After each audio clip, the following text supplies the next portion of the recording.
Le partage fait partie de ces valeurs très partagées à Montreuil. Ce week-end est organisé par l'Observatoire du partage, mais en partenariat avec la mairie de Montreuil.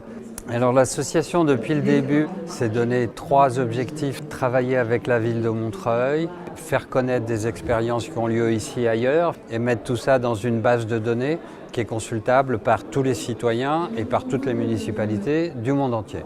Et puis la 3e chose, c'est l'idée de faire un événement qui illustre nos idées et qui rassemble les acteurs concernés par la problématique. On l'a voulu en 2 temps. On a voulu une première journée qu'on a consacrée à une conversation.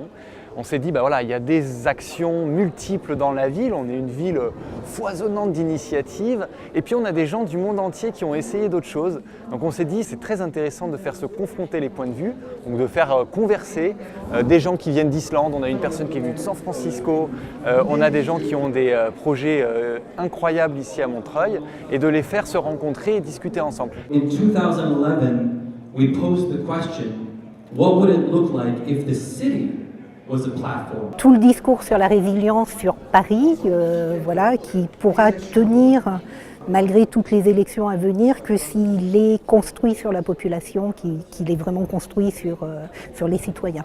Ce qui change fondamentalement dans les politiques du partage, c'est que le politique doit se décentrer. Nous ne devons plus nous considérer comme les grands décideurs. Sometimes the politicians don't have all the answers, but sometimes the public does have more answers than they think. So if you were in the city council, think about what you would do and then take that issue and bring it forward. Ça donne envie de continuer de réfléchir avec d'autres. Et c'est parce qu'on réfléchit avec les autres qu'on voit qu'une petite idée qu'on a dans un petit coin de sa tête, c'est peut-être réalisable finalement. Et qu'il suffit peut-être de trouver les bons interlocuteurs au bon endroit. Donc ça, c'est positif. Une source délivrée. L'appétit va. La lessive se fait. La vie sent bon. Son capitaine et ses matelots n'étaient pas les enfants salauds, mais des amis franco de port, les copains. La journée porte ouverte de tous ces lieux. On invite vraiment la population à venir à la découverte des associations, des initiatives citoyennes, des entreprises qui œuvrent au quotidien dans le partage.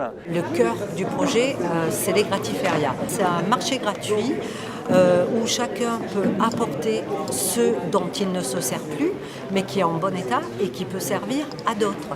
En fait, c'est prendre plutôt que d'acheter et c'est donner une deuxième vie à des objets, donc moins polluer, moins produire.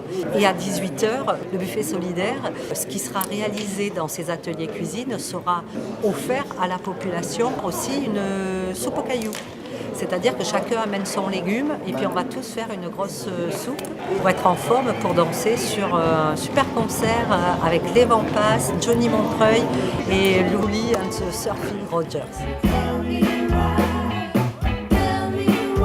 Vous pouvez venir à l'Observatoire sur notre site observatoiredupartage.org. L'idée, en réalité, est née en novembre 2018. Nous sommes allés à Barcelone pour assister à ce sommet international des villes du partage. Et on a inscrit notre ville de Montreuil dans cet ensemble de 40 villes à l'échelle mondiale qui œuvrent pour partager des expériences, mais aussi pour faire de l'influence auprès des décideurs à grande échelle. On plante la graine et puis on va voir ce qui pousse.